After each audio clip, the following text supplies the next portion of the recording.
आज का दिन ऐतिहासिक दिन है और मैं अभिभूत हूं। सत्यमेव जयते,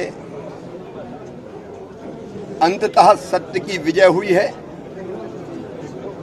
और फिर यह सिद्ध हुआ कि सत्य पराजित नहीं हो सकता। माननीय सर्वोच्च न्यायालय को मैं प्रणाम करता हूं। हमने यही कहा था कि हम चुनाव चाहते हैं, लेकिन ओबीसी आरक्षण के साथ। कांग्रेस ने एक पाप किया था।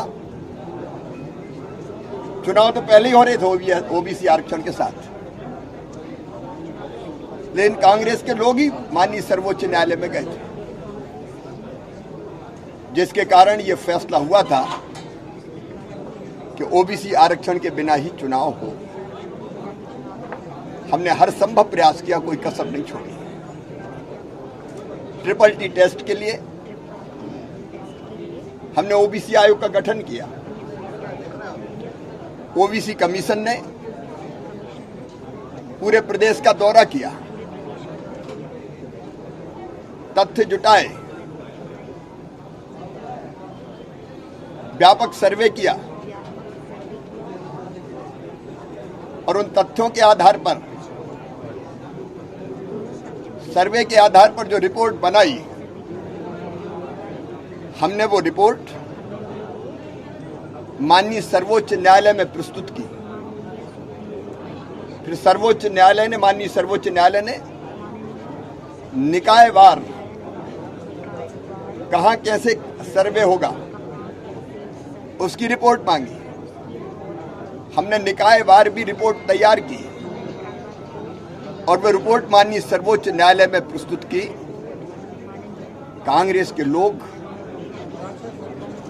खुशियां मनाते रहे कि अब ओबीसी का आरक्षण नहीं होगा, भाजपा को कटघरे में खड़ा करने का मौका मिलेगा।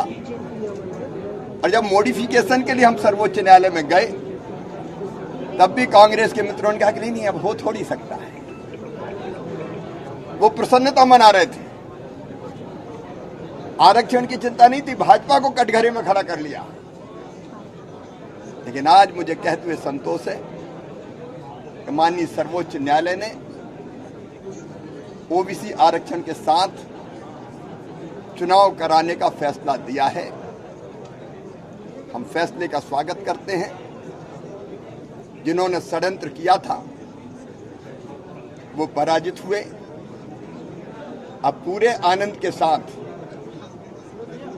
ओबीसी आरक्षण के साथ चुनाव संपन्न होगा और अब हम लोग चुनाव के मैदान में जा रहे हैं। सर, कमलनाथ कह रहे हैं कि 50% से कम होगा और हम इसका विरोध करेंगे। कमलनाथ ने फिर बयान किया। कांग्रेस और कमलनाथ हमेशा षड्यंत्र ही करते रहे। कभी भी उनकी नियत ओबीसी को न्याय देने की नहीं थी।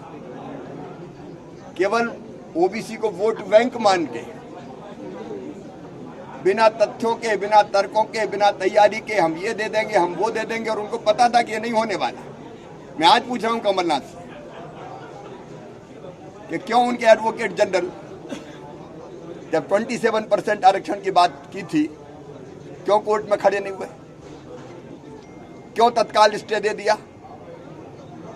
क्यों जब पीएससी की बात आई, इस स्टे की बात आई, तो कहा, उन्हीं के वकील ने कहा क्या ये पीएससी में भी लागू होगा? कमलनाथ जी, ओबीसी अब बहुत समझदार है। आपने पाप किया वो जान गया है। आप अब इधर उधर की बातें ना करें।